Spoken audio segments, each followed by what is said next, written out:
nuk është vetëm nëna, babai gjithashtu ka angazhuar edhe ju si studio ligjore për t'u marrë me këtë rast. Cila është përgjegjësia ligjore edhe babait? Tashmë ka pasur një përkujdesje nga ana e tij, nuk e dinte situatën e fëmijëve që jetonin her pas here vetëm, pa mbështetjen e nënës, pa kujdestarinë e saj me orare të zgjatura, kanë fjalën gjatë ditës. E kuptoj. Atëherë unë fillimisht po jap një pasqyrë të shkurtër të çështjes nga ana ligjore. Në vitin 2021, ky çifti është dhe vetë babai, klienti që unë përfaqësoj, zoti Denisi, është drejtuar gjykatës me një kërkesë padi për zgjidhjen e martesës. Objekti i kësaj kërkese ka qenë zgjidhja e martesës, lënia për rritje dhe edukim të 3 fëmijëve nënës dhe vlerësimin e gjykatës për një pension ushqimor nga ana e babait për këto 3 fëmijë. Masa e cila nuk është caktuar nga klienti që unë përfaqësoj. Është caktuar eksperti i gjykatës e ka vlerësuar të arsyeshme për secilin fëmijë 60.000 lekë të vjetra dhe në total 180.000 lekë. Është vendosur zgjidhja e martesës, lënia për rritje dhe edukim të 3 fëmijëve nënës.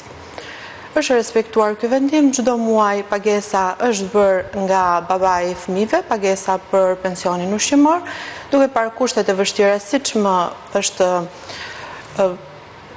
treguar nga babai i fëmijëve, duke parë kushtet e vështira në të cilat ato jetonin me nënën, i ka kërkuar nënës që fëmijët të shkojnë të jetojnë në Itali bashkë me babain dhe gjyshen. Nëna ka pranuar dhe për 10 muaj fëmijët kanë jetuar në shtetin italian, ku kanë ndjekur dhe shkollën, kanë qenë të regjistruar në institucionet përkatëse, 5 muaj ka qëndruar me to dhe nëna, 5 muaj të tjerë nëna më pas është larguar për problemet e saj personale që nuk janë pjesë e imja për të shprehur në studio.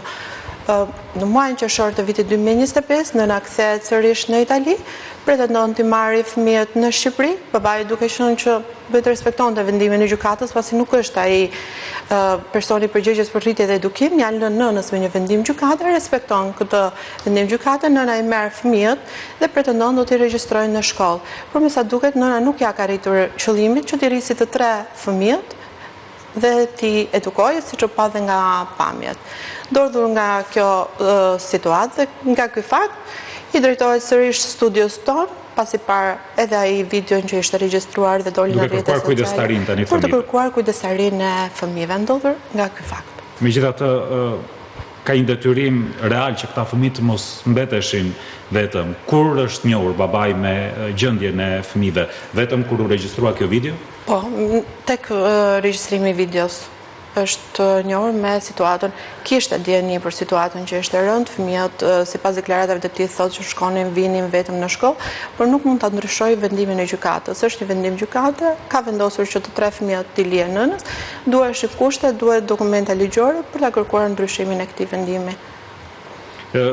Ligjërisht është vetëm familja që ka përgjegjësi për ta fëmijë, apo kemi edhe institucionet shtetërore, shkolla në këtë rast që duhet të ishin përfshira? Po sigurisht shkolla, punonjësia sociale e shkollës, punonjësia sociale e shërbimit social të qytetit të Durrësit, gjithë këto institucione.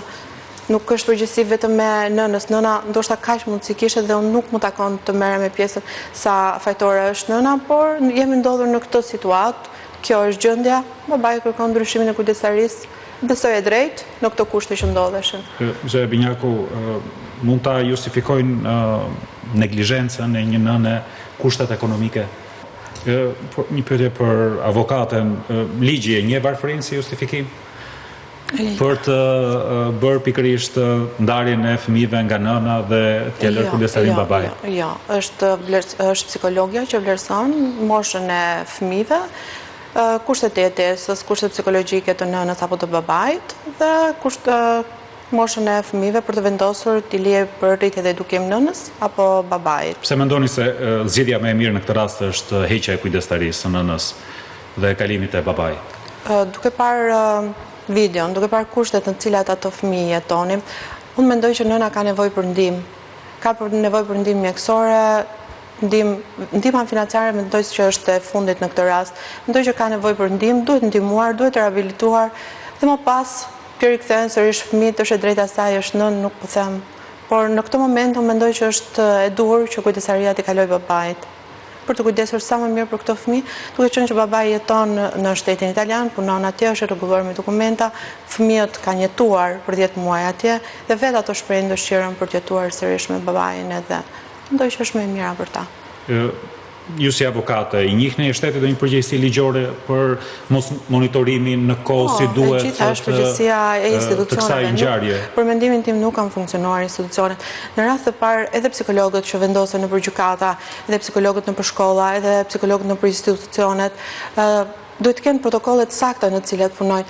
Një zgjidhje martese e cila ka fëmijë, ky vendim divorci ku regjistrohet, kush janë këta punonjës që e ndjekin e monitorojnë në kohë, nuk mund të lihet përgjegjësia vetëm dy prindërve. E kuptoj edhe ato kanë përgjegjësinë e tyre, por janë institucione, prandaj jemi një shoqëri që funksionojmë në bazë të ligjeve dhe të institucioneve. Janë ata përgjegjës për rastin dhe nuk e kanë monitoruar, nuk e kanë kontrolluar që mund arrinte deri këtu situata. Thamë edhe më herët se fokusi tani duhet të jetë mirëqenia e fëmijëve dhe si mund të kalohet trauma e tyre. Pyetja për avokatën, mendoni se një ndërhyrje nga ana e institucioneve ligjore, nga ana e gjykatës për të hequr kujdestarinë e një prindi dhe vendosur tek një prind tjetër mund të shkaktojë trauma tek fëmijët? Mendoj që traumën ato e kaluan, po e përjetojnë dhe mendoj që më traumë se kjo që ato po kalojnë ka ngaluar deri tani, nuk mendoj se do ketë. Mendoj që për momentin është më mirë që kujdestaria t'i kalojë babait, duke qenë që ai jeton dhe në shtetin italian, shkëputen nga ky realiteti shqiptar, nga gjithë kjo situata për një farë kohe do ishte mirë, mendoj dhe për fëmijët. Megjithatë, ndarja nga nëna, nga mjedisi ku ata janë, nga shkolla, nga miqtë e tyre, nga shokët, shoqet e klasës, mund të krijojë probleme tek fëmijët, mund të krijojë mbyllje për shembull të tyre. Fëmijët kishin një muaj që nuk shkonin në shkollë, ishin smur dhe jetonin të 3 minoren vetëm në një apartament në ato kushte të cilat u pan.